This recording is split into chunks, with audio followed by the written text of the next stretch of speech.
So we're going to start. My name is Annika, if you don't know me, and I'm sure most of you already know Gloco. We are going to talk a lot about like food and nutrition, training. There's a lot of questions this time. I was very excited when I read all your questions.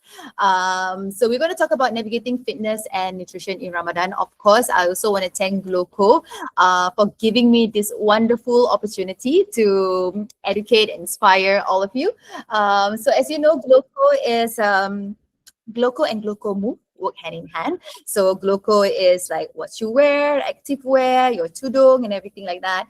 And Gloco Move is a place for you guys to move and feel comfortable in your body. It works hand in hand. Okay, we can talk more about Gloco later, as you guys already know. If you have any questions, the questions we can ask at the end. If you are shy, you can always drop a message at the end. My co-host will help you. If not, hey, if you want to talk to me, it's also fine. You want to talk to me privately, also can. I want to make sure that this is a safe place for all of you. Okay, so shall we start? Huda? Yes. Okay.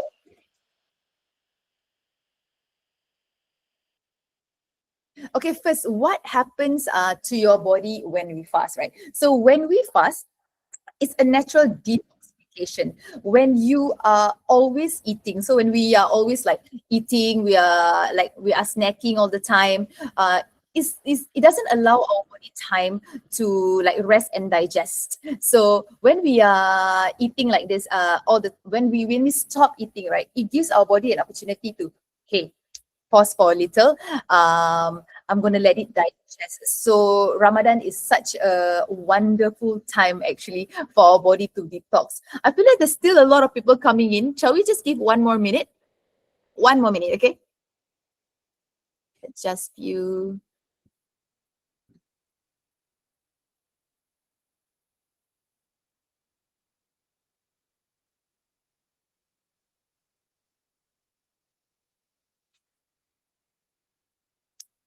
Okay, very good. The ding dong has stopped. Okay, so we'll start with detoxification. So when you fast, right, guys, like it gives your body an opportunity to actually rest and digest and detox. So instead of like buying like detoxification pill, detoxification juices, like Allah Subhanahu wa Ta'ala is so great. It gives us an opportunity to just detox our body.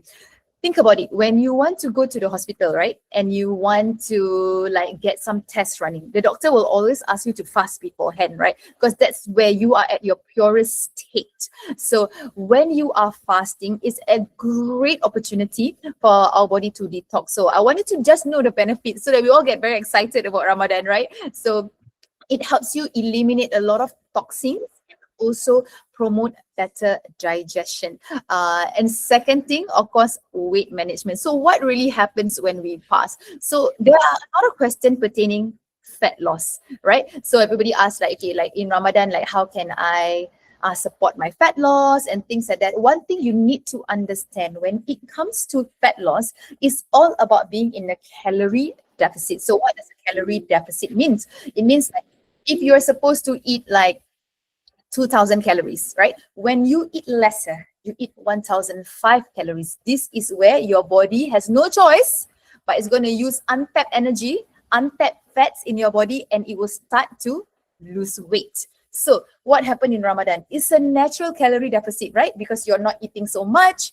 We are in a fasted state for a long period of time. So when you are not eating, you're in a fasted state, but you're still moving. So it tells your body like, hey, there's no extra calories that is coming in. Can we please tap and use those fats that we can use right now? Because I need energy right now to move.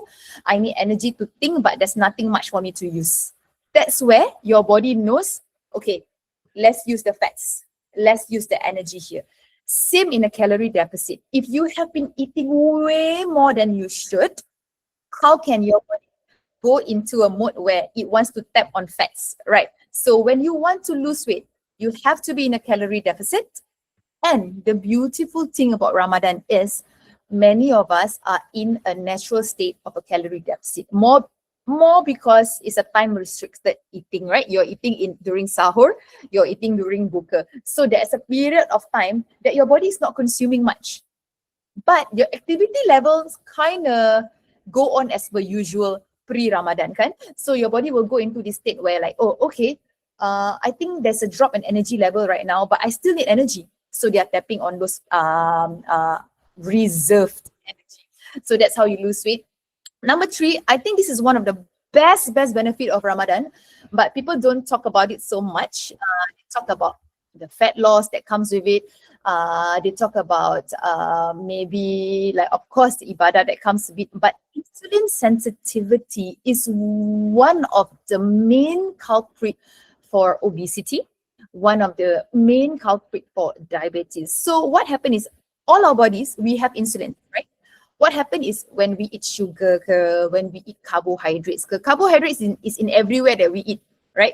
So when we eat carbohydrates, right, our body will secrete this insulin to break it down to energy and things like that. So, but the problem is we are living in a society where there is excess of food, excess of glucose, excess of sugar. So what happened is your body kan, dia macam factory worker kat dalam. The insulin ada factory workers tau. So every time you consume too much, what happened is the factory's worker will be like, hey, this person is eating way too much sugar. This person is eating way too much glucose. I'm tired.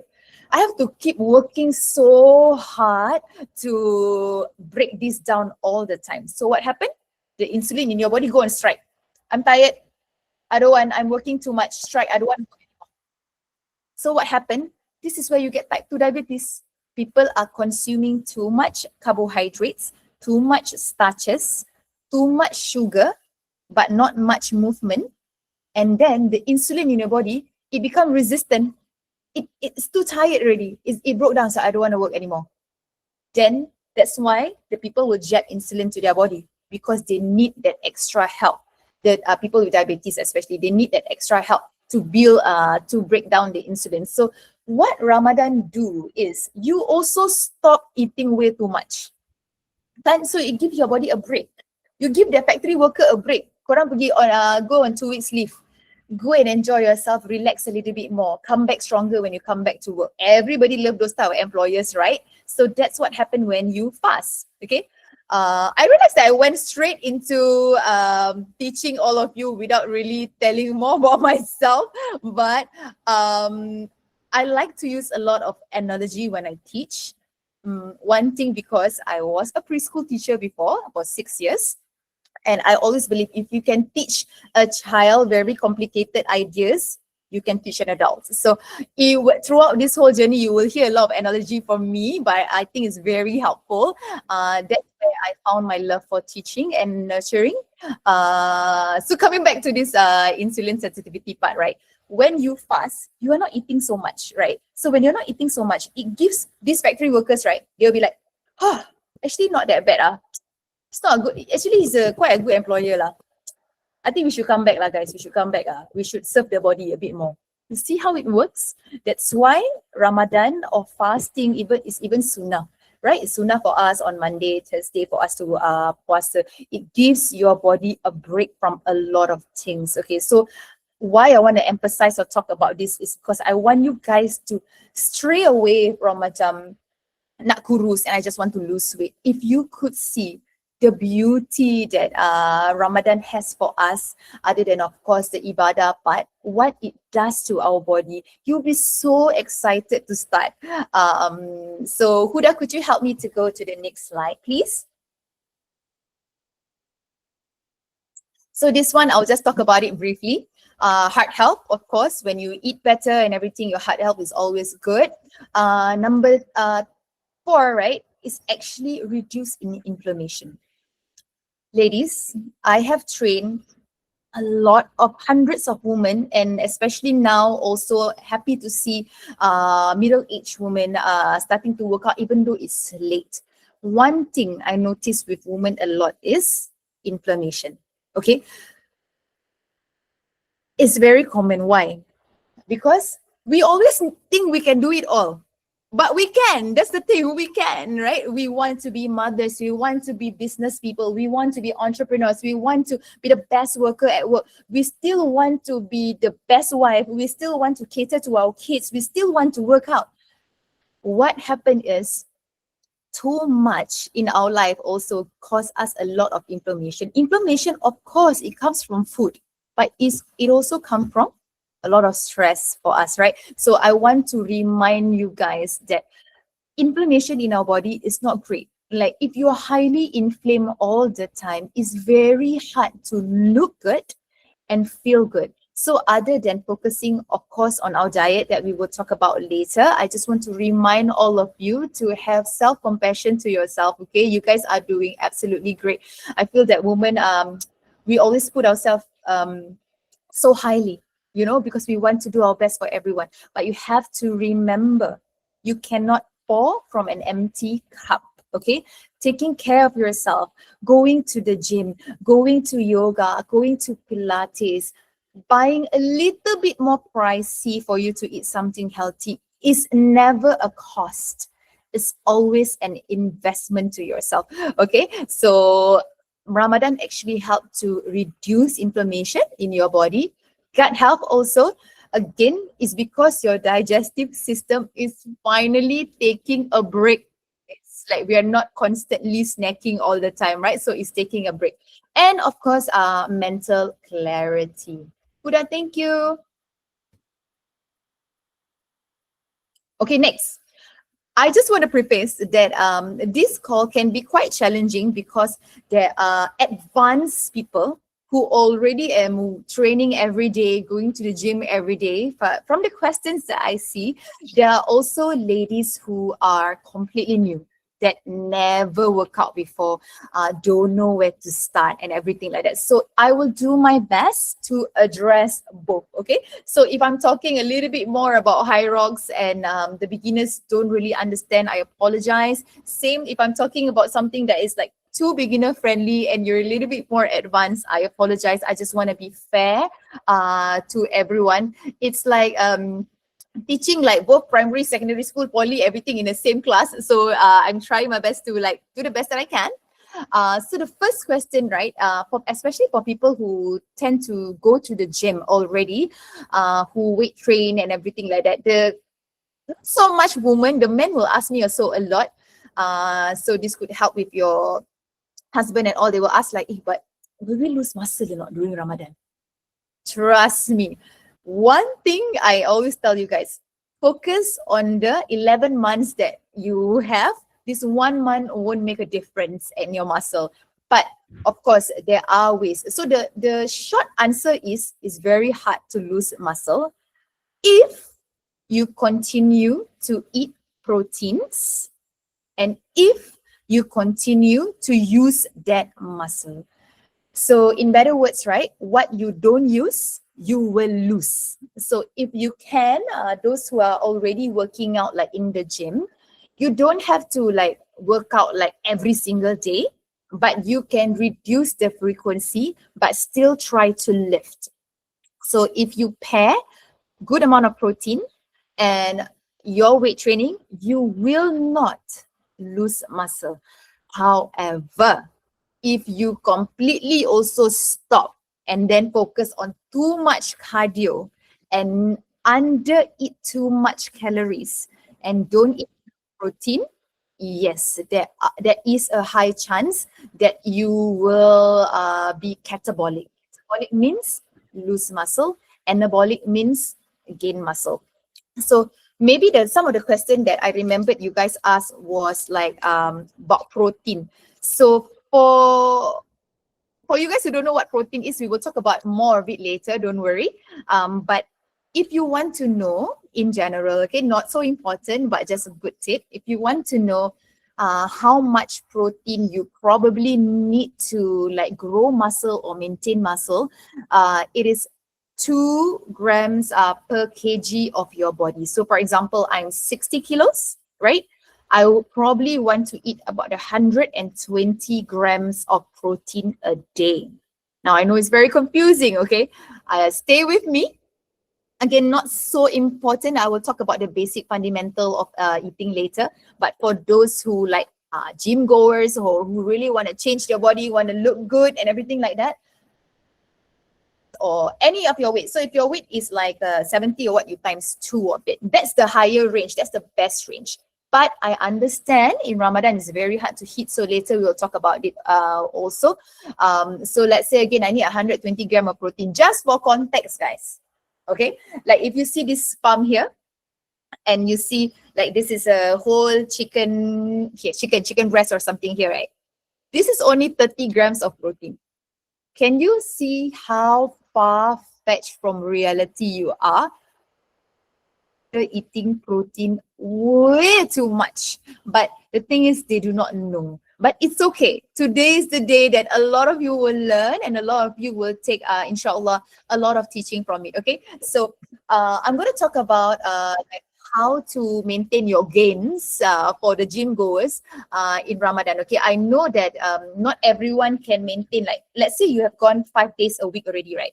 But you say, Annika, like, you know, there's Tarawih, there's like me preparing for my kids, like I have to prepare for buka. Can I reduce the frequency? The answer is yes. So next one. Okay. So when we talk about proteins, right? Having enough protein is important. Why? Because it is the building blocks of your muscle. So when you eat protein, it doesn't matter. Protein can be like eggs, tofu, meat, anything like that. So when you eat the protein, it will be broken down into branched-chain amino acid, in short form BCAA. So what BCAA do is it preserves your muscle, it helps you grow, it helps you with recovery and things like that. Okay, so supplements you can try to see is this thing called BCAA and EAAs. If you do not eat enough protein, I think this is a good time in Ramadan to have it as just a supplement. You can go to Shopee, Instagram, I'll just pass you a link. Again, not compulsory, guys, not compulsory. Okay, no pressure and anything. I'm not selling anything. I don't get any money from it, anything. It's just for you to understand, like, oh, okay, like maybe I'm not consuming enough proteins through my diet and my daily food. What can help me make it better? So this BCAA is a byproduct of your protein. So let's say you makan telur, right? You makan anything. So I've been seeing some questions here because I disrupt my flow. Later I will answer. Okay. So if you are eating like not enough protein and everything, that BCAA and EAA is good. Why I recommend it in Ramadan is because it has natural electrolytes inside. Okay, so when I buy my BCAA, right, it has electrolyte inside. So for sour and buka, I'll just put it inside and I'll sip it throughout. I will talk about the electrolyte later. So I know there's a lot of question regarding it. So electrolytes need, what happened is, right, it hydrates you even more. We can talk about it later. And then the one I say here, like if you don't use it, you will lose it. Hence continue to resistance train if you can. No pressure in like trying to what you can pre-Ramadan. Okay, no pressure. Even if you can drop it from 5 to 2, whatever the best that you can is good enough, guys. Okay, next please. Because like I said, exercising is just not about like trying to lose weight, trying to look good. It's all about like sujud at your 60s, right? So Huda, I think there's another slide about compound movements. Let's try before that. Okay, I'm gonna go back to that slide in a bit. Okay, sorry, Huda. Because I feel like there's a lot of people who's gonna ask me this question first. So they will ask me like, okay, but how many times a week should we exercise, right? So I want you to know that this answer varies with everyone, because I might talk to someone who have never worked out before, right? And then if I tell them 3 times a week is overwhelming for them, right? So even if you can start at once a week, it's good enough. It's better than nothing. You always have to see where you were before. And if let's say you have been working out 3 times a week, right? And you feel like, actually I can maintain 3 times a week, then good. You maintain it. It's okay. Nothing needs to change. Not much. We will talk about like deloading soon. So if you see here, right, I want you to, if you're already at the gym, don't worry, Pilates and yoga girlies, I will talk about it also. If you're already at the gym, right, this is not the time for you guys to be so hard on yourself to hit a personal PR. So if you guys are wondering what's a PR, right, but PR means like a personal record, right? So let's say you have been shoulder pressing like 10 kilos dumbbell, right? And then this is not the time in Ramadan for you to feel like, shit, I need to up my weight. I need to up my rep. Like, it's okay to be in complete maintenance. Means that if your weight doesn't move in Ramadan, it's completely okay. Why? Because you are, chances are naturally under fueling a lot. So when you are under fueling, it's very hard to like feel like the most strongest, right? It's not rocket science to know that. So I will always tell my clients in Ramadan when we were training together, I say, it's okay these 2 weeks, these 3 weeks, if you add weight, it's okay. We can maintain at this weight for as long as you use this Ramadan as a maintenance season for you to just deload. And it's even okay to rack off your weight. So let's say you have been squatting with like a barbell of 20 kilos, but Ramadan feels like hard, right? It is completely fine, okay? It is completely fine for you to take the rep off or you take the weight off for you and you just focus, okay, this is the time I'm going to maintain. So that's what deload means. So Ramadan is also a time for you to feel like you want to focus on recovery or lower impact workouts. So lower impact workouts are such as your Pilates, such as yoga. These are all amazing. I know reformer Pilates is also like really popular right now. It's great. I think it's better than nothing. So again, to answer a lot of your questions, right? Some of you ask like, okay, how many times a week can you can? The answer is whatever you can. Don't be too hard on yourself. So if that week, right, let's say you have been working out like 2 times a week, but Annika, I only can do 1 time this week. 1 time, celebrate it. It's okay. So even if you feel like, hey, you know what, Ramadan, I'm very focused. I feel like I can do 5 times instead of 3. Do it. There's no right and wrong answer to this. A lot of my answers will be very gray, but that's the reality. I want you to feel that way, okay? So use the time to deload. It is okay to not have PR. Focus on maintaining strength and maintaining size, okay? So the focus here is to not put on muscle. The focus here is to make sure you don't deteriorate and you keep and preserve as much muscle as possible. Ladies, while we are in the topic of muscle, I just want to briefly talk about sarcopenia. Okay, sarcopenia is something that happens to women 35 and above, where you will lose muscle every single year. That's not a good sign. Really extremely hard to put on muscle. And I want to tell this, like a lot of people, right, when they go to the gym, like, Annika, I don't want to be bulky, I don't want to be big and this and that. Look at me. I've been working out for 15 years and I'm still this small. I wish I am bigger, but I'm not. So don't be scared. You will not put on muscles like crazy. You will not be bulky. You will not look like a man, okay? You will actually be very strong and sexy as hell. So if you want to start, I think weightlifting is absolutely amazing. There is no downside to it. And I feel that longevity is so important because you want to be able to grow old and kita tak susahkan anak-anak kita tak susahkan our husband or this and that. Of course, ideally we want to inshallah have our kids and our husband to take care of us, but we also want to make sure that, hey, how can I age well? And your insurance to age well, guys, is your health and your muscles. Really. Again, if you want to put on muscle to look toned, to look good, to feel good, absolutely fine. But it's non-negotiable for us women, especially if you're 35 and above, to actually strength train, okay? It will help you in a lot of ways, even macam your joints and everything like that. It will benefit you so much.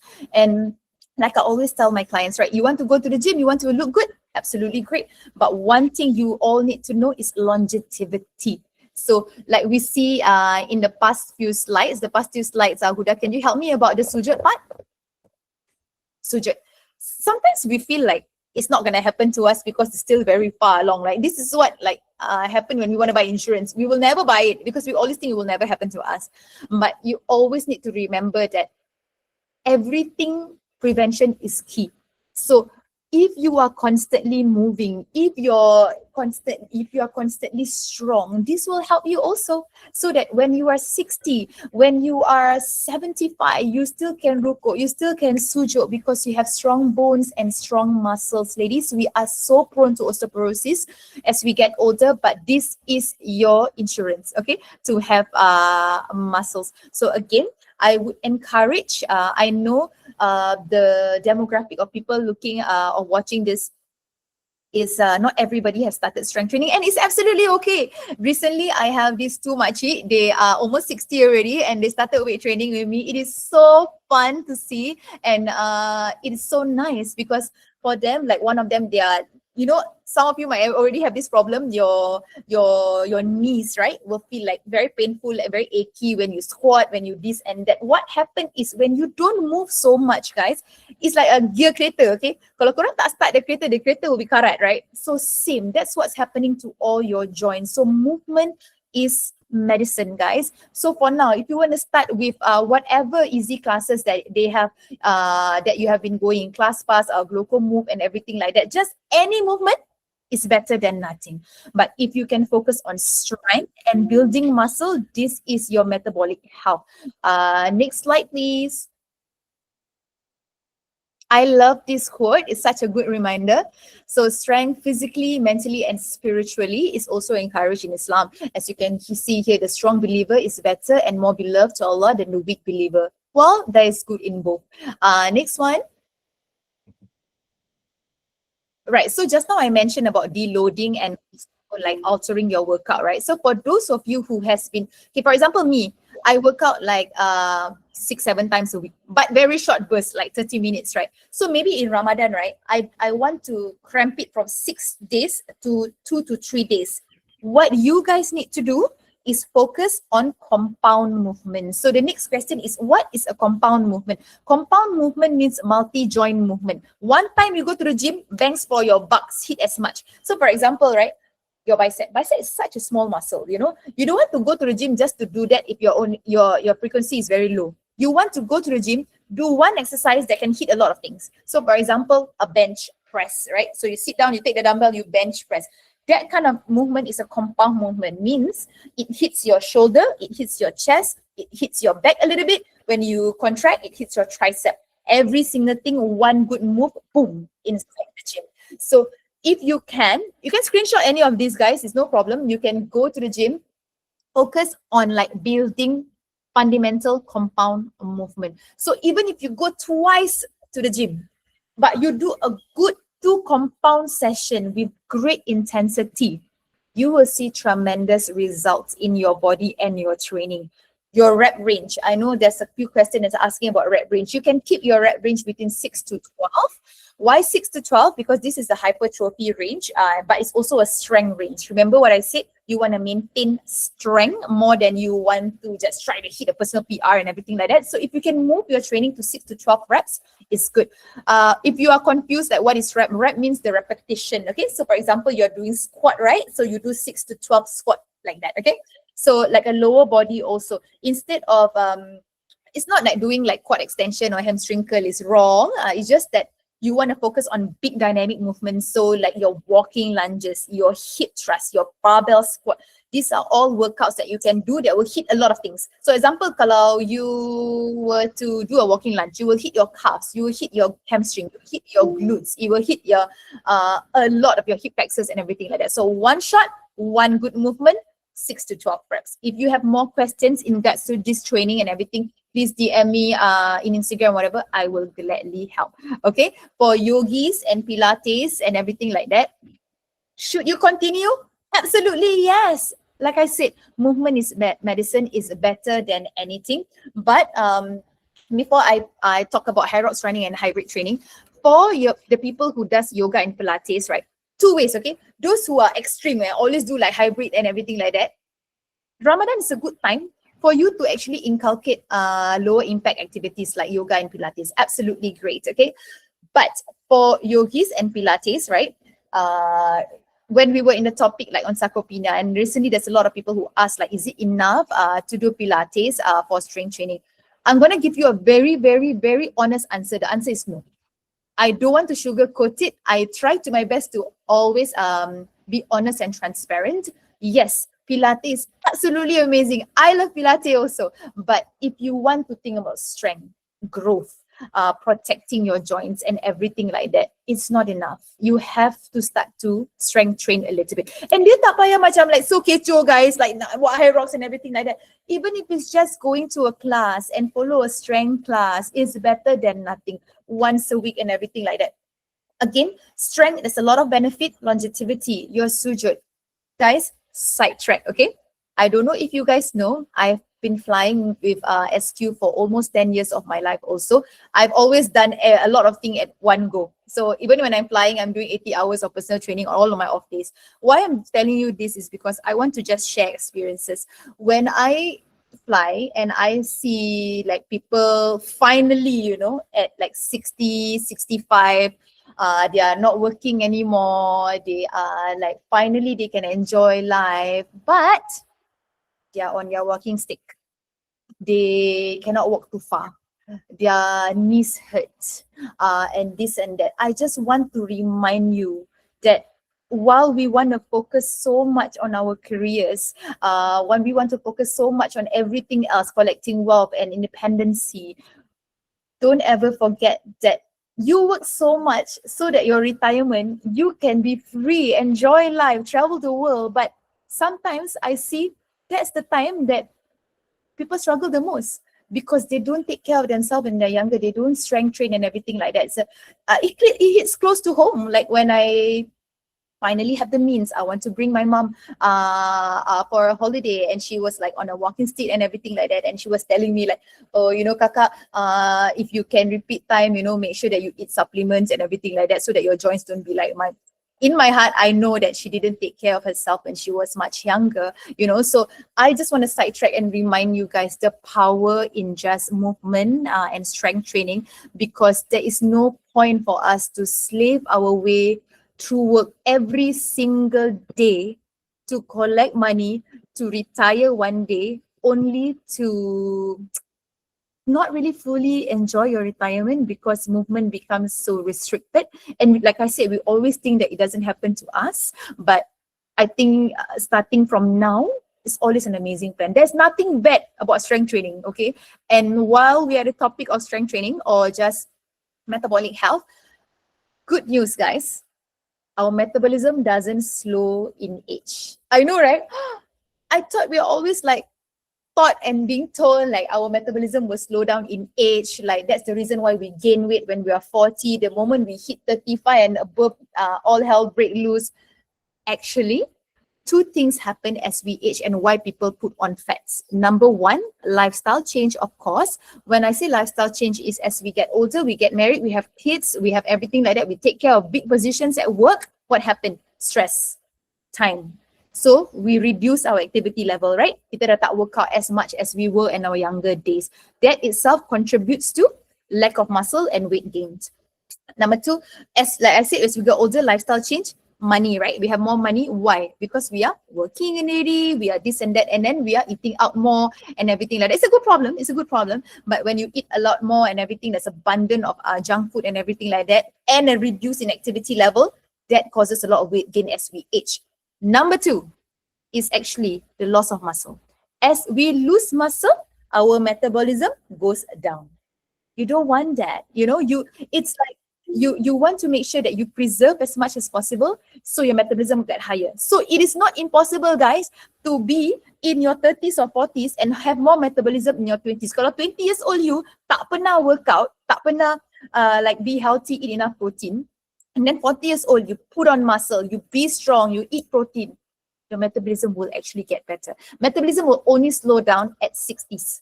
So this is good news, okay? I don't want you guys to feel like, okay, I'm already 40, it's not like last time we saw metabolism dah slow down. Kan dulu kalau kita makan, kini boleh sekarang tak, it actually is not true, okay?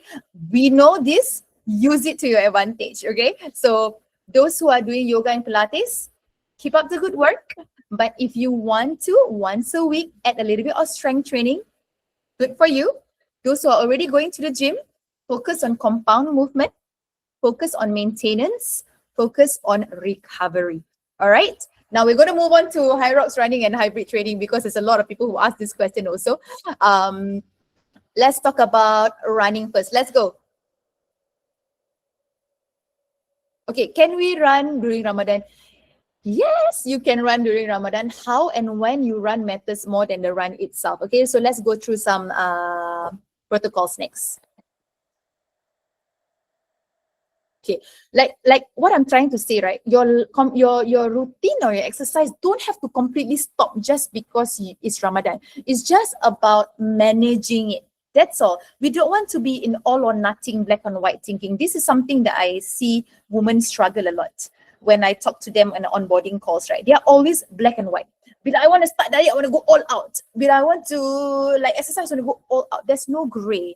So be in the gray sometimes to know that, hey, I can still do things, but maybe not to the best of my abilities, but it's best for now. So if you see option number 1 is after iftar. So this is because you're hydrated, you have some carbs, you have some electrolyte. This is lower risk of dizziness or cramps. And it's best time if you want to do quality long runs. So if you are training for like a marathon and everything like that, it's not wrong to do before Ramadan. Like I said, everybody is individual. You know, some people, they are already so seasoned, they can do it fasted. But in general, when it comes to like long running, preferably you want to do it like right before buka or after buka. That's the best also. So second option is pre-iftar, means if you are focusing on like shorter durations, 5 clicks, 3 clicks, and things like that, you can do right after iftar, especially if you're experienced and you know your body well. The pace that you should go for this is like an easy zone 2 conversational pace where you are still running, but you're not like, I cannot speak. You know, if someone come and ask you and say, hey, how are you? You still can say, hey, I'm doing good. That's a conversational pace. Okay. So those who are running, just so you know, you still can run, right? So even if you want to run after Isha, like at late night, if it's safe for you, go ahead. It's absolutely fine. But if you can and you want to run like longer distance runs, always better with water, and shorter distance runs are always better like nearing to iftar. After 3 is still okay. You know, it doesn't have to be like 5 o'clock. It's like more like, you know, when you run, you can pace yourself and you know that the water will come soon. Okay. And for hybrid training, some of you might not understand what hybrid training means. Hybrid training means they run and they live at the same time. So if you are doing hybrid training, I would suggest for you to split the days. So if some days you can run, you run. Some days you can go to the gym, you go to the gym. So when you on the gym days, just focus on compound movements. All right. So reduce, not so much reduce. If you enjoy it, you can. Like I said, no right and wrong, but it's more about being smart in your training, right? It's not about just working hard, it's about training smart. So if you are a hybrid girly and you like to run, so you focus on like running on some days, maybe some days is the longer distance run, some days is your shorter speed work run, and then some days you go to the gym and you focus on compound movement. You can, if you just go once a week, right? You can even do like a full body program. Instead of splitting upper and lower, you do a full body. Means like, okay, bench press. The next one is squat. The next one I go to legs lunges. The next one I go to back row. So that's a full body compound workout. So I hope that answered the question about hybrid training, and I answered the question about running. Okay, next slide. High rocks training. Okay, very intense. Of course, there's a lot to talk about the functional or the structure of the workout. I'm not going to talk in depth about it. If you want, please DM me in Instagram. I can help you design something there. But for just a basic understanding, right? High rocks training, I also understand April is coming. So I have a few clients who I train is training for high rocks. So you also want to like focus on your Deen and Ramadan, but you also don't want to completely go zero and then after Ramadan only got 1-2 weeks to catch up for the competition. So if you are doing high rocks, right, do strength and conditioning. So Annika, what's the difference between strength and conditioning? So strength is like the gym work, right? Like you do your bench press, you do your squats. Strength and conditioning is when you combine 2 movements, like the strength movement done in an elevated heart rate, or you can do like in a circuit. This one I advise because it's bangs for your bucks. Let's say you only got 1 hour at the gym, right? I don't want you to focus too much on just like the heavy lift, because some people will argue, but I think high rocks is actually a very endurance training, because you are doing high reps all the time. Your reps are very fast, like even though your lunges, but your lunges are very fast, and then your reps are a lot, and you are running a lot. So you want to make sure, right, your engine, your heart engine is strong for you to finish high rocks. So for example, like you have the wall ball, right? The wall ball station. You can do things like this here, which is the squat and press. But you have to do with power, like a snatch, squat and press, squat and press. That will prime your body for your wall balls. And then sometimes, right, you can do your squat and press.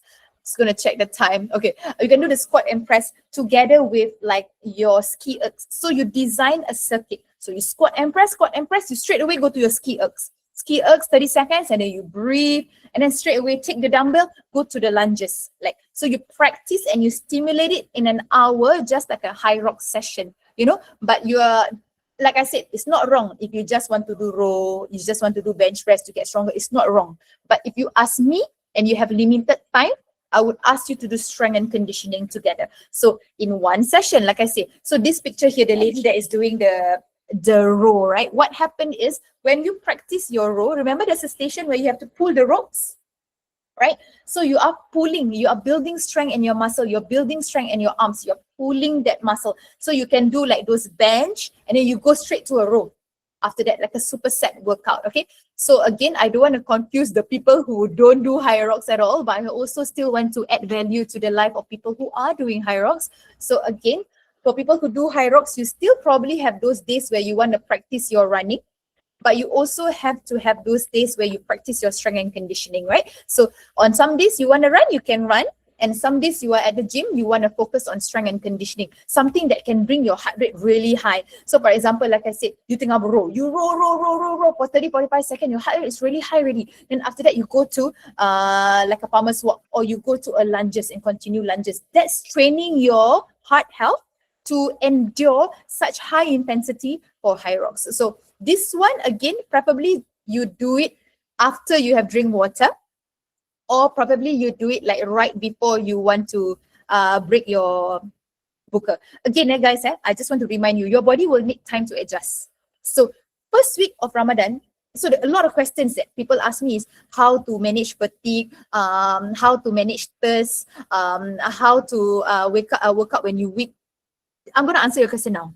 The answer is you need to give your body time. The first week of puasa always feel absolutely hard, okay? And it is okay. Try to remember right now, guys. The first day of puasa, haus, lapar, ngantuk. The last day of puasa, some of you even forget that we're fasting because we feel okay. We feel like we don't need food. We are okay for now. Maybe because, yes. So whenever you feel like how to manage fatigue, right? You just remember, other than the food part that we will talk very soon, it's about also giving yourself some self-compassion to know that, hey, my body is adjusting. I'm not sleeping enough. I'm not eating enough. Like, it's okay for me to feel absolutely lemau. I dah workout dah 15 tahun ni, I completely lemau my first week, okay? So if you guys are also trying and you feel macam, oh my God, I have no energy. Yeah, of course you got no energy. It is okay. Rather than dodging it so much and wondering why you have no energy and why and this and that, come to terms and manage your expectation that it will feel like that in the first week. But after that, you will feel better. After that, you'll feel even greater. Fourth week feels like nothing anymore. Okay, so I hope people who ask about the managing fatigue part, other than the food that we'll talk about, I need you to just manage your expectation and that it will be like that. Okay, so next one. Thank you, Huda. So a friendly reminder, it is absolutely okay to lower your training volume to focus on our deen. It is a privilege to observe Ramadan, which only comes once a year. So practice self-compassion and make the best out of it. Okay, next one. Okay, so best timing to work out. Very, very high questions about this. So I know some of you are asking about macam when you have kids, lepas sahur and like office workers. I remember all this in the top of my head. So number one is you can work out 1 or 2 hours before breaking your fast, okay? Brisk walking and weight training. Okay, I'll talk about it later. Get over and done. Okay, this is one option. Okay, the option number one is bila you macam rasa macam okay 6:30 is where I need to like slowly. I don't know lah. Okay, the capacity of masak. I don't masak like kecoh, but I know a lot of you do. Well done. Hats off to you guys. So if you need to start earlier, like 6 o'clock or 5:30, then before that you do. If you're the type that you know my food is pretty much okay, I just need to macam panaskan my food and everything like that, then you can start like 5:30 to 6:30. It's absolutely fine. And that's one good times because you can get over and done with. It's more time for you to relax and focus on your din after that. And it's also your glucose and insulin is very low. Macam when it's low, right, and then you go to work out, it's good because normally when you work out, right, your body will use like your water, your salt, your glucose, your carbohydrates first, then it will slowly tap into your fat storage. But if you train macam fasted, the beautiful thing is also macam your glucose and your insulin is not high anymore. So when you masuk, right, it's gonna tap on faster than usual. Tap on your fats faster than usual. Okay. Option number 2.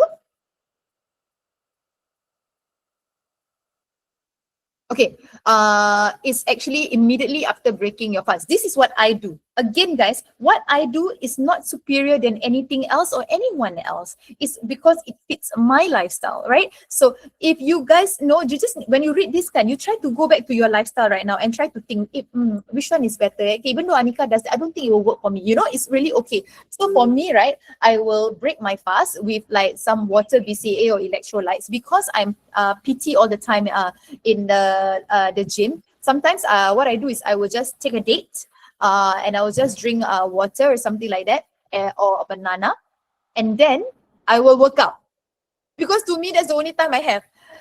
So to me water is the most important thing. So I will just break my fast. I'm also a coffee addict, so I will drink coffee. I will break my fast and I will drink macam kopi o kosong. Not advisable so much because it's very dehydrating, but look, a girl can't live without her coffee, okay? You can tell me to stop anything, I cannot stop my coffee. So I will drink macam my kopi o kosong or whatever, and then I will eat like a banana, a date. Then I go and do just like a 40 minutes workout. That itself, that water and that dates from that glucose from that date can fuel my workout, babes. Like I would rather eat just like that and then go ham on my workout and then 8 o'clock start my next client again. So some of you can do this also. You can do the before buka. You can do right macam you buka with something light, susu, banana, fruits, dates, protein bar, anything. And then you start to work out and then you solat or whatever, and then you come back and eat a proper meal. So consume something light. Once body and mind nourished and digestion does not feel so heavy, you can focus on having a good workout. This one is also okay for like office workers, like you mentioned. Someone asked me, office workers, like it really depends on the distance to your gym also, kan? Like some people, their fitness first is right in front of their office.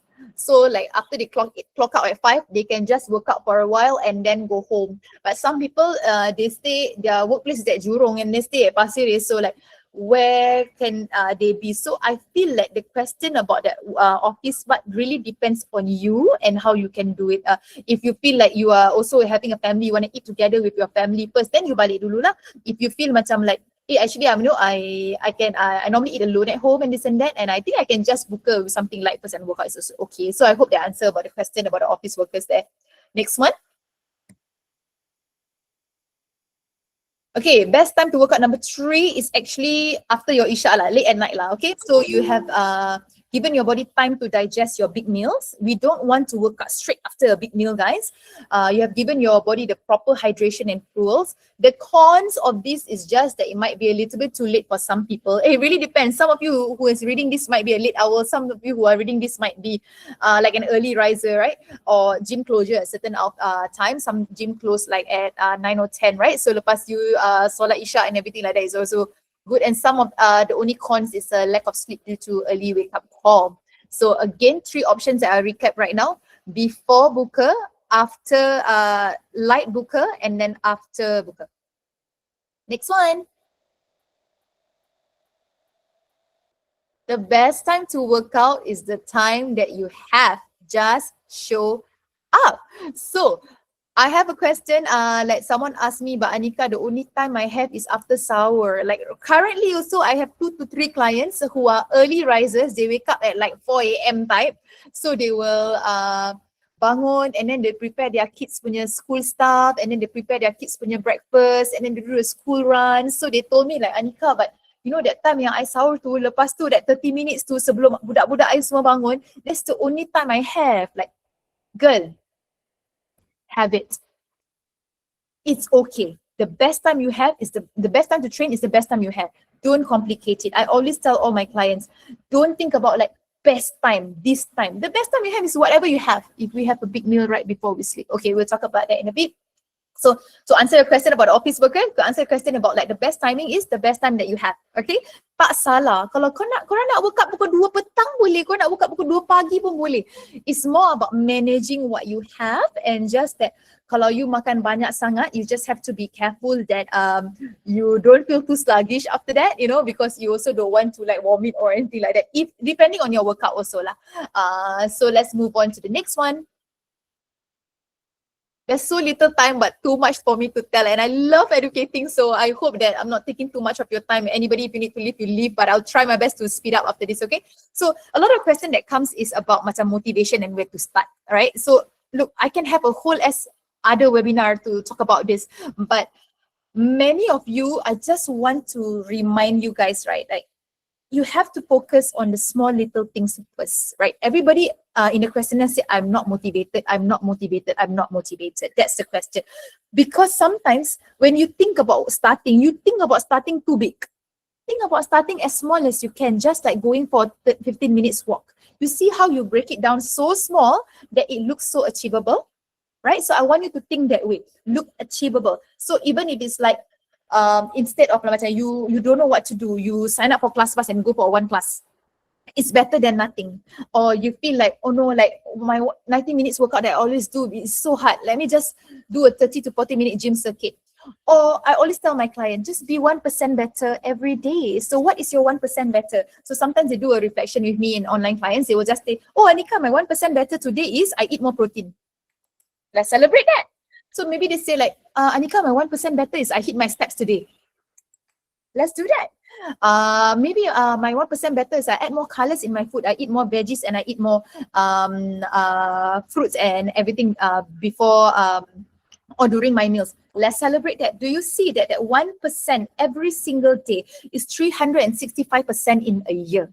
So when it comes to motivation, yes, discipline is more important in the beginning. It's just that discipline part to just get it over and done with. But my advice is start small as possible. Sometimes our brain, right, we think like when we want to start something like, takkan nak buat ni 10 minutes aja Like, don't want lah 10 minutes, mana worth it? No. What you don't see is the spark that comes in your mind and the habit that it builds. So to answer a lot of your question, I have to make it generic, of course, like where to start is what you feel you can. Make it so small that you can. So like I said, buka YouTube 20 minutes before buka puasa, and then you just do it. It's something, you know, because one day becomes 2 days, becomes 3 days, 15 minutes can become, I think I can do 20 this time. I think I can do 30. It's that little switch in your brain that you want to find. So keep it small, big changes. Progress, not perfection. So a lot of women, high achievers, I'm assuming everybody who joined this are high achievers women also. When they want to start, they want to like, but you know macam tak best lah kalau buat macam gitu je. You know takkan like I nak makan tapi ada macam coklat No. Think about progression. Yes, you are the chocolate right now, tapi that chocolate is way better than you binging last week. Right? So I want you to also come from a place of privilege. Switch your brain, ladies. Instead of macam leceh je nak pergi workout, nak kena beriswak, nak kena ni. Think of it. What a privilege that I still have this strong body to move. What a privilege that I still can go to the gym. What a privilege that I still can go to yoga. I still can go to Pilates. Instead of I need to punish this body because, you know, I just gave birth to a baby and I don't look good. No. Come from a place of gratitude. It will shift so much in your heart. So you can, instead of like, I have to do this, like this quote over there, you tell yourself, I get to do this. Okay, so this will be much better because a lot of people in the hospital base, a lot of people who do not have the capacity anymore, they wish they are in our shoes to have some movement in our life. Okay, so I hope that answer a little bit of your question. Next one. I need to speed up. Okay, we're going to the topic of food, and how does a balanced meal look like? All right. So if you look at your plate, of course, I'm sure many of you already know this. You want to have carbohydrates, you want to have protein, you want to have healthy fats, right? So what is a carbohydrates? We'll talk about it next. But protein is most important, guys. Please focus on this: growth and repair of muscles. Our body needs 2 macronutrients actually. Yes, carbohydrate is great, amazing. I never ask any of my clients to cut their carbohydrates, but if there's 2 things that the body needs to function, it's mostly protein and fats. Okay, when I say fat, it means good fats, because carbohydrates still your body can function without it. It will slowly tap into ketosis, but that's a very deep deep thing to talk about. I'm not going to talk too much about it, but let's go to the next slide.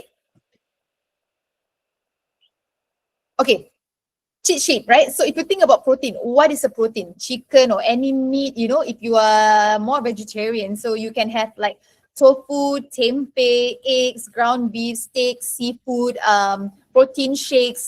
These are all proteins. Okay, a lot of people assume like peanut butter is protein or chickpeas is protein. Is not. Those are like chickpeas, edamames. They're more higher in carbs, but they have protein inside. Get it? But so it's still very healthy. But your fats are like your avocados, your nuts, your cheese, your seeds, your olive oil, your cashews. So want to take a photo of this? Take a photo of this. Your carbohydrates are your rice, your potatoes, your noodles, your couscous. Fruits are carbohydrates, but please don't be scared. It's a good type of carbohydrates. It's fructose, it's your bread. Now look at this photo here at the side. It doesn't have to be like dry chicken breast or anything, guys. Like if you have some rice at home, because you must have some rice, you know, and then if you have like some stir fry chicken and you want to put a little bit of soya sauce, put it, it's okay, but have a balanced meal. So even if you look at the other photo here on top, like have sweet potato. I know a lot of people like to like that don't keep your sweet potato. It tastes very good, right? So you have like a chicken by the side with some eggs. Or let's say pagi, you don't want to eat so much. And look, you can eat breakfast for buka, absolutely okay, right? So if you have like a granola bowl and then you put some Greek yogurt inside, because Greek yogurt also have some protein, and then you put some fruits on top or you put some honey on top, that is fine. Like let's say sourdough bread. You have sourdough bread and then you put some eggs, you put some avocado. These are satiating food. There's the 2 macronutrients that will actually help you feel very, very full, guys. It's actually your protein and your fats, not your carbohydrates. Banyak orang fikir macam like, oh kalau tak makan nasi kan tak kenyang. Absolutely not true. Your proteins and your fats will regulate your satiety level. Satiety level means your hunger and your fullness cue. So kalau you whack banyak protein and banyak good fats, you will feel so full for a long period of time because your glucose is also very stable. It's not carbohydrates, bad carbohydrates, absolutely okay, just in moderation. So even macam you look at this photo here, you are made macam like cottage cheese, you sapu dengan the sourdough bread, and then you have some fruits and everything like that. It's okay. I hope that this itself will give you some inspiration. Next one. So what should we eat in Ramadan?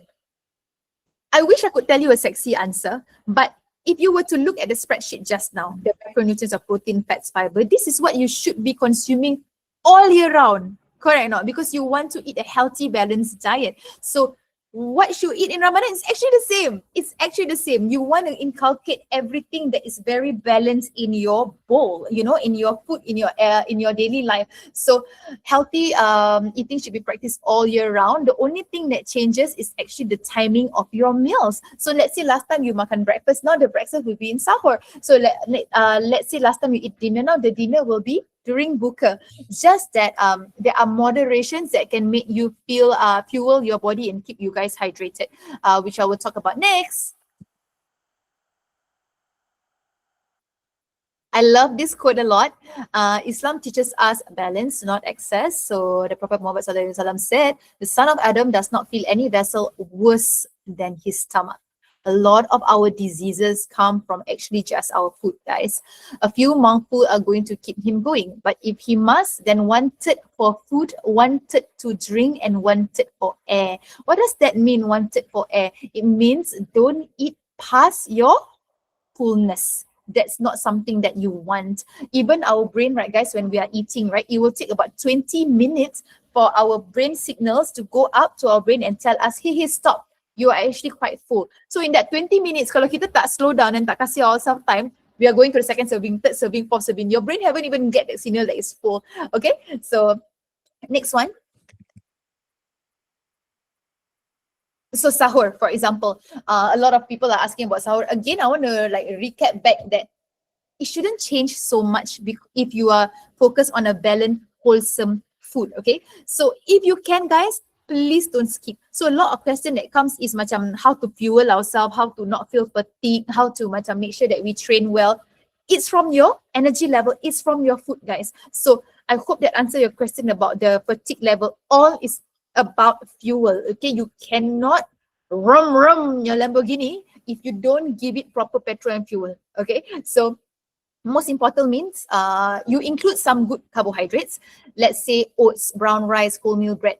Guys, this is preference. Tapi kalau rumah you tak ada brown rice and mak bapak you masak white rice, it's okay. Don't stress about it, okay?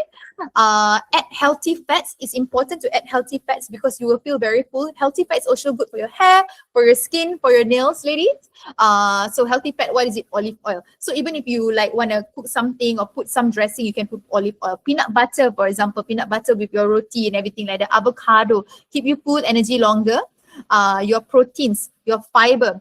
Eggs is super simple, right, guys? I also not a big eater. So what I do is I buy this Shopee kind of thing where I just put my soft boiled egg inside that Shopee thing and I will just eat like 4 soft boiled eggs at a time.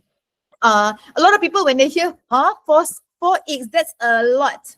They never say that when they eat a slice of pizza, right? So actually eggs is actually absolutely fine, guys. So let's look at this photo here. Okay, so for example, I try to keep it a bit simple lah. Macam let's say you ada roti, then you buat macam hard boiled eggs, for example, you sapu peanut butter. It's also okay. What you have a full balanced meal.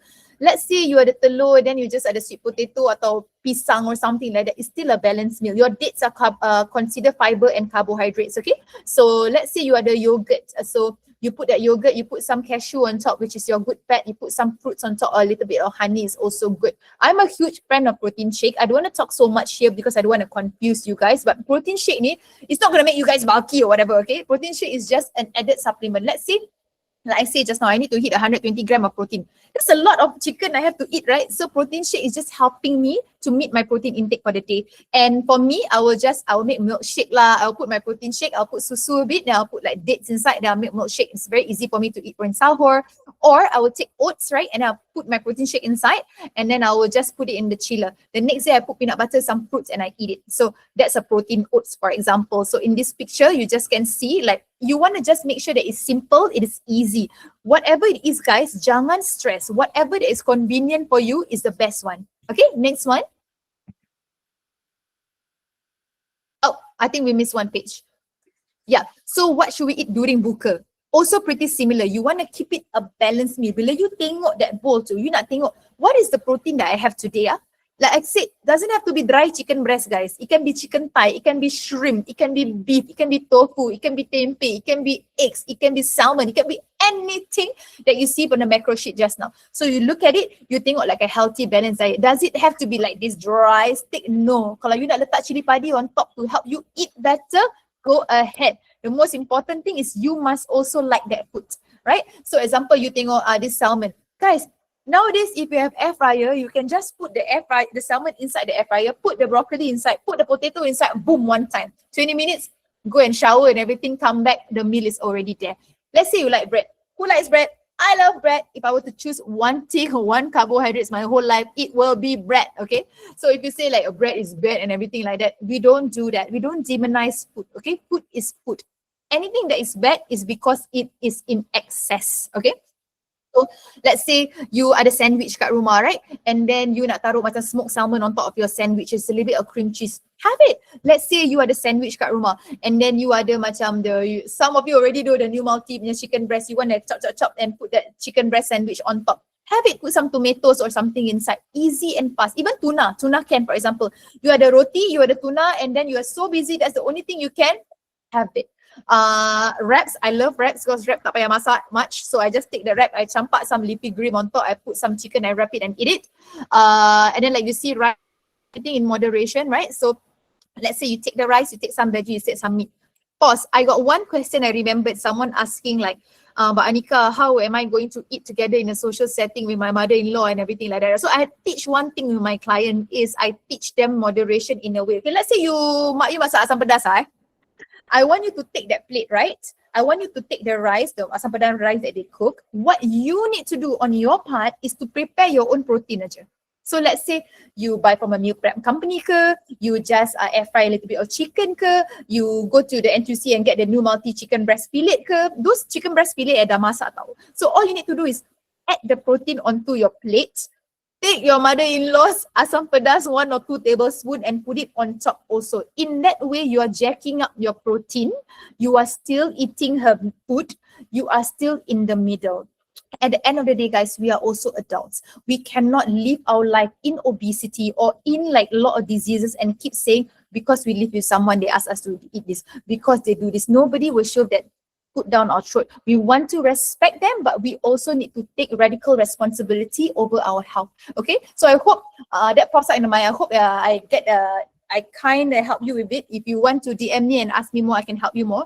But so remember, if you're in a social setting, right, for buka, this is very tricky kan. Macam mak you pergi beli burger Ramly lah, satu orang beli kerupuk leko lah, everything like that, right? You take ownership on yourself. You choose something that you feel that you can eat that is healthy first. Makan tu dulu sebelum you makan everything else. You know, makan tu dulu, because when you are full and satiated, chances are you will nibble on those things lesser. Sometimes I even tell my clients, right, if they are eating in a setting where macam they cannot control because they are still living with their parents or something like that, I always tell them, why don't you just buka with some dates, drink water, do your maghrib first, come back, eat your healthy meal or whatever best you can. Then once you feel much more fuller, take lah the keropok leko, take lah the this and that. But chances are you dah lapar the whole day, you duduk, the first thing you makan is that burger Ramly. You're not gonna eat a pinch of burger Ramly, girl. You're gonna finish the whole burger Ramly. So it's all about macam pacing yourself a little bit, okay? So again, if your parents are cooking that lauk, all you need to do is take ownership in just having a little bit of protein on your own. You beli that protein aja, anything like that. Also you buat telur or something like that. You put on your nasi and then you take the kuah or something like that and put it together. I hope that helps answer your question, okay? Next one. So let's be realistic. Sometimes you have no time to cook or prep, or you can purchase to break your fast. I'm just going to run through with you a little bit, okay? Next. We live in a world that Grab food and everything is readily available. 15 years ago, people can tell me, Annika, Singapore tak ada healthy food. Okay, I can understand. Right now, there's no excuse, okay, guys? Like, there is 101 things that is very healthy. ChatGPT is your friend. If you go to Swenson, put at ChatGPT, what is the healthiest high-protein meal can I have? What is the lowest calorie meal can I have? It's AI will stay with you. So let AI be your friend. So for example, kalau you pergi McDonald's ada chicken wrap. Kalau you pergi Swenson, you think, Annika cakap apa? Eat something protein, right? When I say protein, I don't mean Kentucky Fried Chicken, okay? I mean something that is not deep fried. So maybe you tengok anything that is grilled. Diorang ada grilled salmon, grilled beef, grilled fish. Maybe you can even ask them to separate the sauce. They are okay when everybody will attend to your request and separate your sauce. Maybe let's say you pergi Sukiya. Sukiya ada the XM bowl where they put like the beef and the rice underneath. Let's say you pergi Subway. Subway, you can ask for, hey, can I have a chicken teriyaki? Chicken teriyaki, chicken bulgogi, dia pun dah a little bit marinated. So you don't need to put extra sauces at the end. Let's say kat Subway pun ada roasted beef and everything like that. So like I said, this is a picture of an Andes here. When you go to the Andes, you see macam, I saw fish. Maybe I can take some fish. Or maybe stuff, you know, you can order like kebab or you can order the stuffed bowl. If you can in the stuffed bowl, right, be smart. If you dah ambil the cilantro rice, dah ambil nasi, you jangan ambil mashed potato lagi or anything else. Try to focus on one carbohydrate source. Fill it up with lots of veggies, maybe a habanero sauce or what. Now, Papa Ayam feed meal also come with this. My husband love Papa Ayam. Like, I cannot take the spiciness, so I normally just take the feed meal here. It's about 500 calories. And I just want you guys to know that it's okay kalau there's too much that you need to focus at home and you have to buy out. It's really okay. Don't be too hard on yourself. It's more about like, okay, I understand the fundamental right now. I want to try to have vegetables to fill myself up to not to be full. I also want to try to have protein and no deep fried. If you focus on this small guideline, it should be good, guys. Next. Okay. I know that we don't want to talk about this so much because this is so good, but why we need to reduce is not so much about the fat loss part, guys. It's about when you eat too much salty food, you will feel very, very thirsty throughout the day because the kind of salt that is in here is very different from a pink Himalayan salt with minerals. It's MSG, right? So the whole day you feel macam very, very, very thirsty. So you want to reduce this. It's same with processed food when you nak makan during sahur and everything. The only problem is the indigestion. You know, some people they are naturally skinny, but you can see that there's a puff at the bottom. It's always hard. It's because your body is not digesting this food very well. The whole idea of Ramadan is to detoxify and give your digesting system a break. So of course, I want you to go to bazaar and enjoy your time also, but I want you to just think about, okay, I will have this, but maybe once or twice a week. I don't need to have it all the time. And simple sugar just because the inflammation that comes with it lah. I love sugar, okay? You can give me that whole tub Nutella, I will finish it, no problem. I just want you to know that this is completely normal, but it's more like God has given us this opportunity to detox. Let's do it properly lah. Let's take advantage of it, okay? So like I said, you can take sugar. Some of you asked in this question and answer. Absolutely you can. But again, the poison is in the dosage, all right? Okay, next one. Okay, a lot of people are asking me about the gut health situation. I think it's good to ask. A lot of time when it comes to gut health also, right? A lot of thing is dehydration, okay? Like a lot of people must have, or they want to buy some gut health products, they want to this and that. Kalau kita tak hydrate our body very well, it cannot function. So number one, hydration is key. Like again, some of you ask, like dessert is okay. It's absolutely okay in moderation. Like I say, you don't eat the whole cake, you share the cake, right? So you want to make sure that you reduce it just for the inflammation to go down. Your gut health has a lot to do with inflammation. Kalau inflammation tinggi, kau pakai lah apa-apa gut health and supplement is not going to help so much. Include prebiotics, plain yogurt, those fermented food like kimchi. This also helps support your gut bacteria. Fiber ni is good and bad tau. If your body cannot handle so much fiber, kan macam korang tak pernah makan so much vegetables and tiba-tiba nak jadi healthy or makan banyak sangat, right? It's also not good. It's going to back you guys up. So too much is not good. Fiber is amazing, but too much is not good because your body works so extra hard because there's so much air in your gut system. So you want to make sure that it's always in moderation. Hydration, like I said, sipping your water, and the spicy food part, I think this goes without saying lah. The more spicy is harder for your gut to digest. All right, the next one. Okay, supplements during Ramadan. Actually, I also not a big fan of like talking about supplements so much. I'm a super huge fan of like advocating for natural foods, health, movement and everything like that. But in Ramadan, I always talk about like electrolytes and BCAA. So BCAA ni guys, kalau korang beli ada electrolytes kat dalam. No problem. Kalau tak, you know the electrolyte tablets. Sometimes if you go to Shopee, you just click electrolyte, right? They will have like little tablets. So you just put the tablet in your water. So what it does is it help you hold the water a little bit more. The problem is, right, banyak korang bila sahur kan, korang buka like goop, the whole water. 1 hour later, you pee everything out. And that's dehydrating. So you're supposed to, okay lah, sometimes you need to gulp, I understand. But if you gulp like with electrolytes and with hydration inside, it helps you retain it inside your body a bit longer. It's a good thing, okay? Because you want to not just drink everything 6 a.m. and then 7 a.m. pee everything and you're dehydrated again. So you want to sip, if you can, sip slowly if you can throughout. I understand sometimes when you bangun lambat and everything like that, you have to chuck it down. I also understand, don't worry. One thing that has natural electrolyte inside is actually coconut water. If you don't want to buy those BCAAs and everything, don't worry. Macam your air macam gini kan, you can put pink salts inside, Himalayan salt inside, a little bit, like a pinch of it. What happened is that salt will help you retain slightly the water inside. It will help you hold it a bit more. Some people, they even like to put like lemon and lime inside their water with salt because the potassium will help you. Or some of them, I personally, I don't like too sour. So if I were to put like salt and lemon, I will put like a little bit of honey because it just helped me like drink a little bit more. Okay, so those of you who ask me about like the thirst, right? Someone asked me, they said like, Annika, I from what I understand, it will make us thirsty if we work out during Ramadan. Girl, yes. I think, right, we also try not to always dodge everything lah. It's going to be hard. It's going to be thirsty. It is Ramadan as it is, but there are ways to manage that thirst. But to completely macam not feel hungry or curb your appetite or like not feel thirsty is almost impossible lah. Because Allah gave us Ramadan is also for us to remember, right? There are people around the world who cannot eat and don't have drink and water and everything like that. It's also the purpose that comes to remember and to feel gratitude for what we have in our life. So to come back to the hydration, guys, is it necessary for have BCA electrolyte? Absolutely not. Is it smarter? Yes. So if you don't want to buy any supplement or coconut water or anything, put salt water or a little bit of lemon inside, salt water, honey inside is absolutely great. Okay, we're almost done. We can go to the question and answer soon. Next one.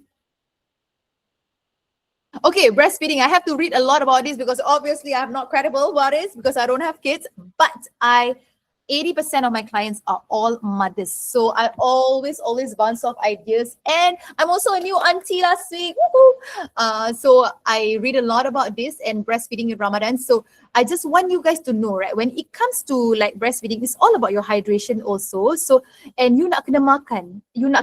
I know like, okay, inflammation, planta. Yes, planta is a lot of inflammation, but planta is also a lot. It comes with your feet later. We'll talk about it. But if you can, drink as much as you can. Okay.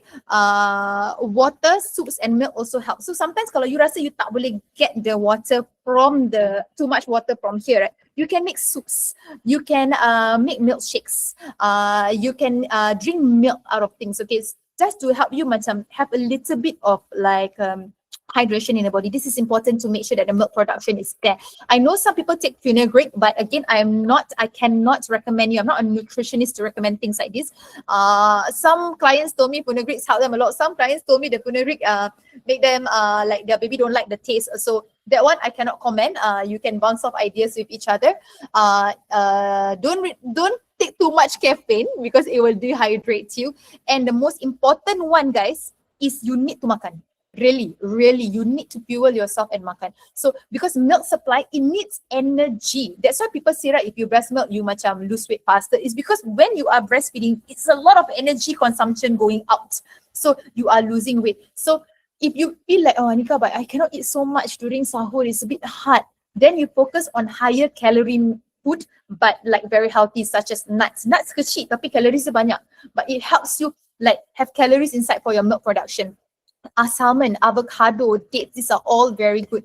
If you go too low in calories, if you go too low in carbs, there's a higher risk of your milk supply to drop. Okay. And before I go on to the fat loss part, right? A lot of mothers actually macam lepas they give birth, they will ask me, but Annika, I want to lose weight.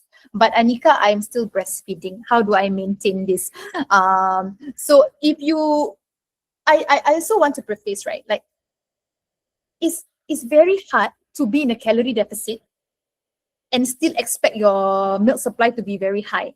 But it's impossible to lose weight kalau you tak dalam that calorie deficit. So naturally, kalau you nak lose weight, you nak kena be in a calorie deficit. You need to burn more through exercise, eat less, right? When you burn more, eat less, what happened to your milk supply? It will drop. Okay, so I always tell my clients who are macam they really want to like lose weight, right? I will always tell them like, okay, for right now, which one is more important? Your baby's milk supply. If you I know some parents mix the milk and formula, right? If you not solely breastfeed, tapi you nak lose weight, boleh, but it will be much slower. You don't want to reduce your weight too much too soon because your milk supply will drop. So at that point of time, if you are breastfeeding and you also want to lose weight, you just need to tell yourself, what is your priority right now? Is your anak to slowly breastfeed? If yes, I just want to remind you, your anak is only going to be 2, 3, 4 months for a while, but your fat loss journey will stay for a long time. So you can always not rush it, okay? So again, to recap the breastfeeding part, if you want to keep your milk, water is important. Alamak, saya punya baby tu usianya. Water is important and calories is important. Don't skip your sahur, don't skip your buka, high calorie density meals, okay? And then if you want to lose weight but still maintain your milk supply, it can be contradicting to each other. Maybe you just need to drop slightly. Okay, next one. Okay, if I were to talk about fat loss, it's a whole webinar on its own. So I'm going to reduce it because I still got so many questions and people asking about fat loss. Of course, I want the focus to be in Ramadan and not so much about Ramadan is about losing weight. But since there's a lot of people asking, let me just go through with you a little bit and very fast. So calorie deficit means you're supposed to consume 2005, but kalau you nak kurus, you kena consume 2000. Macam mana tu? You nak kena reduce your makan or you nak kena exercise lebih. So bila you burn more fats, you also in a calorie deficit, right? But the beautiful thing, guys, bila you puasa, you are in a natural calorie deficit. So you don't need to worry about calorie deficit. What you need to worry about is the quality of your calorie deficit. So for example, you dah tak makan banyak. Dulu korang makan 4 times a day lah, snacking lah, this and that lah. Sekarang korang makan 2 je, sahur buka. You're in a calorie deficit, right? What you need to do is to make sure the quality of your food is good. Means for sahur, I want to see protein, I want to see carbohydrates, I want to see good fats. For buka, I want to see protein, fiber, good fats. So example, like you look at this photo here, right? Both of this photo, right, is almost 1,000 calories, 980. Person number A is always that person that, babe, aku tak makan banyak tapi aku asyik, aku tak makan banyak pun aku lose weight. Aku tak makan banyak pun aku gain weight. Look at what they're eating. This muffin and this frappe is 1,000 calories compared to number 2. Protein, fats, fiber, fruits and everything like that. Also the same amount of calories. Can you see that? Hunger management is so important in a calorie deficit. Kalau you selalu lapar, susah nak calorie deficit. So I always, when I go through onboarding calls with my clients, I always teach them how to feel satiated and full in a calorie deficit. You cannot, kalau let's say puasa dah habis you tengah calorie deficit, right? Feeling lapar is absolutely normal. It is normal to be lapar in calorie deficit. But what you consume is important. Kalau you ada 1,000 calories tapi you makan macam pizza, by 1 o'clock 1,000 calories you dah habis, mestilah you lapar sampai malam. But if you have this like 2,000 calories tapi you makan very healthy satiating meals, chances are your calorie deficit will be amazing. And I always tell my client this 80-20 rule. Bila nak start diet lah to lose weight, right? 80% you focus on very healthy things like the macro sheet that I show you. 20% is something that you love. For example, me, I cannot live with chocolate. So every day I allow that 20% of chocolate. That's only 200 calories. It's not going to make me fat. What is going to make you like lose control is in excess. So kalau Monday you makan 20% chocolate, 20% epok-epok, 20% the next day I keropok or something like that. Chances are in the whole week you are still eating 80% very healthy, and this is how you maintain. Not when you start something je, aku tak nak makan ni, aku tak nak makan tu, aku tak nak makan ni. Chances are you're only going to do it for 1-2 weeks. Someone is going to bring you to McDonald's or Haja Maimuna and boom, you start balik all over again. Again, I don't want to talk so much about fat loss. I just want you guys to understand 2 things. Calorie deficit. Number 2, quality of food. Okay, hunger management. Next one.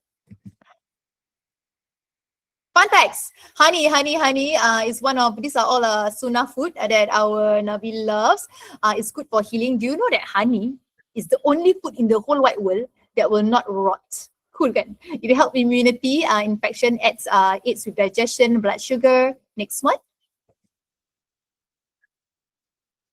Watermelon, our Nabi's favorite fruit because it's high in content, rich in fiber, cooling effect, packed with mineral. There's always watermelon somehow in Ramadan, okay? Don't you feel so? I feel like every house is always watermelon. Even this BCAA right now is watermelon. So I don't know, watermelon just remind us of Ramadan. The next one. Okay, so some people ask like, why do I feel like tired during Ramadan? Am I not eating enough? Remember guys, your body needs time. Okay, so the first 2 weeks, your body is just adjusting to the drop in calories, to the drop in glucose, to the drop in everything like that. So, and sleep deprivation also because, you know, most of the time korang tak tidur and everything like that, but sugar, electrolyte imbalance, especially lower calorie intake. And don't forget, mental load. So many of us focus so much on our physical load, tired. Korang jangan lupa when you guys are fasting, you guys thinking a lot. Oh my god, puasa Ramadan macam mana, rumah aku belum siap, anak aku ni macam mana, laki aku macam mana, bila nak buat baju and this and that. There's a lot of mental load, so there's a lot of fatigue that comes. But how to combat this? Next slide. Prioritize sleep, right? I know it's not easy, but what you can do is you just focus on quality. Kalau dapat boleh 4 hours, tapi 4 hours tu quality, take it. Nap, 30 minutes, take it. Hydrate, balance your iftar, like I said, not too much heavy fried food. Eat protein, important. Reduce training intensity. Don't need to go all out, reduce it. Conserve energy during the day if you can. Your body needs time to adapt to the energy. thirst and hunger with a drop of calories. Next one, so practice self-compassion. I'm speeding up. Okay, last and almost last, right? Some of you are already tracking your food. A lot of my clients here are tracking their food, right? I just want to remind you, right? It is okay to not track your food during Ramadan. Like put that AI away, put that app away. It thinks slightly lesser than your calorie intake or your protein intake is absolutely okay. Like I said, kalau 120 gram of protein, kalau Ramadan I can hit 70%, good enough. So instead of tracking, just eat intuitively. Simple protein guidelines, sahur, satu protein, buka, satu protein. And then like maybe you can have like yogurt or snacks or this like protein punya pudding and everything like that is now in Shopee and all. The next one. Okay, sleep and recovery, like I mentioned just now, kan, you want to make sure the inflammation, right, comes down also because when you makan non-fried food, not sugar. So someone asked me about the gut health thing, right? If you reduce your fried food, reduce your sugar, eat lots of like good fibers, fruits, protein. These are all helping you in inflammation. But no amount of food can help you if you tak tidur and you're very stressed also. So again, who am I to say, senang Annika kau cakap kau tak ada anak, like, you know, but I understand. So what you need to do is you need to focus on quality. You do your part. Your sleep hygiene before you tidur. Are you scrolling? Are you doing this and that? Put it aside, sleep well. Kalau you dapat macam 4-5 hours, have a solid 4-5 hours. Some people can sleep 10 hours but their REM is like that. But some people can sleep. Pernah tak you rasa macam you tidur macam 5 hours but it was so deep you wake up like, whoa, what was that? This is my aura ring lah. Just show you an example of how deep sleep it can be sometimes. So reduce overall sleep and nap as you can. Aim for split sleep, not perfect sleep, okay? Next one. Yes, we're almost done. I know there's a lot of question and answer, but can we just move a little bit and give Gloco a little bit of time because it's very exciting to tell you something. Okay, so next one. Okay, Gloco Move. Unfortunately, Gloco Move is like during Ramadan, dorang tutup sekejap aja, but they are coming back stronger and better. I even told them maybe we can bounce off some idea for strength classes, inshallah, in the future. So Gloco is a safe woman-only environment. Ooh, guys, now that I train in a woman-only, I tell you, I will never go back to a non-woman only. Designed to support women through everyday life, range of classes available, such as high energy cardio, calming yoga, and it's perfect to restart back again once Ramadan has ended. You nak macam go back into your routine. I just want you to know that Gloco Move is offering something for you guys. So next one. So again, like you see, we have like the stretch class, the cardio, the flow class. I love it. I should join you guys soon. Next one. So they are so nice. They want to give every one of you like a free class to claim. But just so you know, like I said kan, dorang tutup in Ramadan. So you just tengok lah kalau because the QR code will last you like a month when you book, right? So if you book now but Ramadan tutup, that's going to be a bit tricky. So if you want to go before Ramadan, you can do now. If not, like you said, you can go after Ramadan. You can just screenshot this photo and then after Ramadan, you can claim your free class. Next one. Okay, and then Gloco, also I'm very proud of my friend Awal. She is so amazing. She has so many of these beautiful design. Every time I go to the women's gym, right, I will see like, wow, everybody is in Gloco. Yes, they offer a wide selection of thoughtful designs, mostly activewear for comfort, hijab, tops, bottoms, swimwear, athletic. And you don't really have to use it to the gym. I've seen like ladies going out like dressed really beautiful with Gloco. So I just want to bring to light, Gloco shop is here. And then next one. Now, I'm very shy when Gloco said they want to use my name. I told them, I don't need to use my name, but they insist. So I just want you guys to know that for now, if you want to like, you know, get yourself motivated to just work out and everything and have some cute outfit or something like that, you can go to the Gloco website, gloco.com, the shop, 15% off any Gloco exclusive product, no minimum spend, one-time use, and the code is GLOWANIKA15. Next one. Okay, question and answer time. I do my best, okay, guys? If not, please DM me after this also. After Ramadan holidays, assuming we still work out and not completely stop, we cannot live as heavy as compared to before. So that is not from losing muscle. No. You cannot lose strength like very easily. Like sometimes holiday pun kita nak makan semua berterabur, right? Like kita nak sleep also berterabur, you know, like trust me, I am a cabin crew for almost 10 years. I know like the timing and everything plays a big part for us to like push in our training. So if you feel a drop in strength, it's completely okay. Like a lot of my clients, we use the Excel sheet to track, right? When they come back, they always have a drop, and it's okay. You won't lose any muscles unless you tell me that your holiday is 6 months long and then you tak makan protein. Yes, you will lose muscle. Tapi kalau your holiday is less than a month and you try to still eat protein here and there, it should be good. What about someone with protein leak in kidneys but still need to achieve fat loss and need to reduce protein intake or same suggestion about 2 grams per day? No, for you, babe, it's different. You can just DM me. Again, I'm not a nutritionist. I cannot, but chances are you just take the bare minimum, which I will help you. Can you DM me? Because I don't want to, or just find me on Instagram, okay?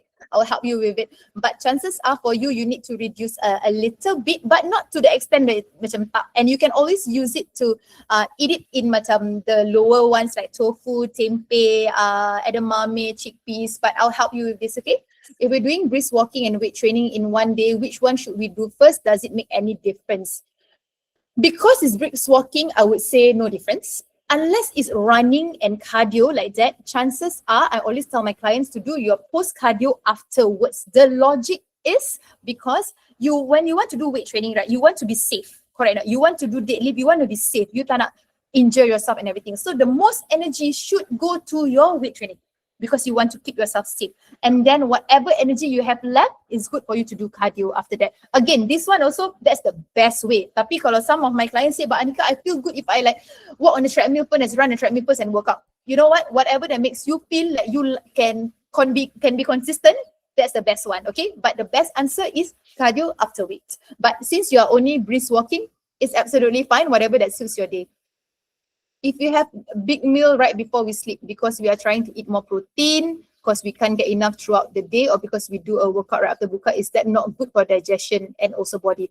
Okay, so that's why I said kan, during Ramadan, right, you tak payah macam like try to hit 100% of your protein. Kalau you lapar and you nak makan sebelum you tidur, then okay, just makan. Tapi kalau you tak lapar guys and you really forcing that chicken down your throat, then no, I rather you guys like just calm your body, calm your nervous system down, like drink just a shake instead, or yogurt, something light, and go to sleep. Yeah, it's okay.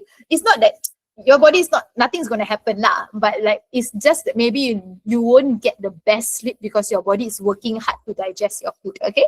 I heard before that it's best to work out at the same time every day and we have stick to that timing. Is it true? More like the circadian rhythm of your body, but it's not necessarily like you have to listen to that because this is life, babe. Like whatever, I always tell my client, apa-apa yang boleh buat korang consistent is the best. So kalau korang rasa macam, Annika, I really cannot, like 8 AM really cannot today, sir, because my daughter this, my daughter that. It's okay. It's okay. The best time is the best time that you have. How do I balance my diet so that I can manage the inflammation and calories? Too much to answer here, but short answer is the type of food that you eat, okay? Reduce your fried food, reduce your sugar, focus on like good carbohydrates, high protein and lots of fiber. This will reduce your inflammation. Your stress, babe, your stress needs to bring down, your sleep also needs to bring down, okay? Calories, like I said just now, calorie deficit can happen in 2 ways. Eating better quality food. Remember that photo just now? Both of them is 1,000 calories. One is not of quality food, one is of quality food. You want to think about that. What should we aim most for sleep, REM, core, or deep sleep? I think most of your sleep will be in REM, and it's actually very normal. A lot of people think like deep sleep, but no, actually, right, if you sleep for 8 hours, your deep sleep will be less than 2 hours sometimes. It's actually, I cannot give you the right answer because it's like in REMs of motion. It's very normal to go into waves and everything like that. I think what can make it better for you is you analyzing your body. You tengok tau, macam let's say semalam you tidur 6 hours and you bangun you macam like, yesterday, today feels good. What did I do different yesterday? Because everybody is different with this. And then you rasa you tengok macam, okay, I did this. Oh, yesterday I woke up way too close to my sleeping time. Could it be that's the reason why my sleep is not good? Something like that. So everybody is different. The best is to collect data. Just have a book and collect that data and see that pattern. Patterns and data gives you a lot of things about yourself, okay? What's the best contact to DM you, please? Okay, you can go to the next slide. Here you can just go to my Instagram. After this, I got personal training until night time, so if I don't reply you, I'm probably busy. But I also have this little community I do. It's not always about fitness. Sometimes I talk about beauty tips. Macam faham je nak cakap pasal beauty tips, but then like you know, flying for 10 years have helped me like find something fun. So I always like drop something when I go to NTUC, right? Then I see macam, hey, this is a high protein food and everything like that. So I'll put it inside. Does high intensity increase cortisol? I need that. It affects sleep and weight management. Would exercising be beneficial during Ramadan? Okay. Every workout yang kita buat increase our cortisol. Okay, that goes without saying. Cortisol, stress is good and bad. Okay, stress, you need stress. Kalau you nampak like in the olden time, when the lion is running towards you, kalau you tak rasa stress apa-apa, you tak ada apa-apa, you stay gini je. Stress, it tells your body something, right? So when you are working out, you are putting stress on your body, right? When you're putting stress on your body, it's absolutely normal. That's where after that, your recovery is important. High intensity exercise definitely put stress on your body, but so does anything else also put stress in your body, right? But it's a good type of stress. Too much is also not good. I need to know a little bit of demographic. Normally, ladies above 45 and all, I won't encourage too much high intensity training because it's very high on the cortisol, inflammation, and premenopausal thing. Too much. But I don't want you to completely stop. It's absolutely good to like have like a good power, movement, and strength in your body. It's just that again lah, tak mau buat hari-hari. High intensity is not to be done hari-hari. I read that it affects sleep and weight management. Affects sleep again. It depends. Weight management pun it depends. Kalau you buat high intensity training tapi you are not in your calorie deficit, you tak pernah track your meals, you tak pernah makan betul-betul.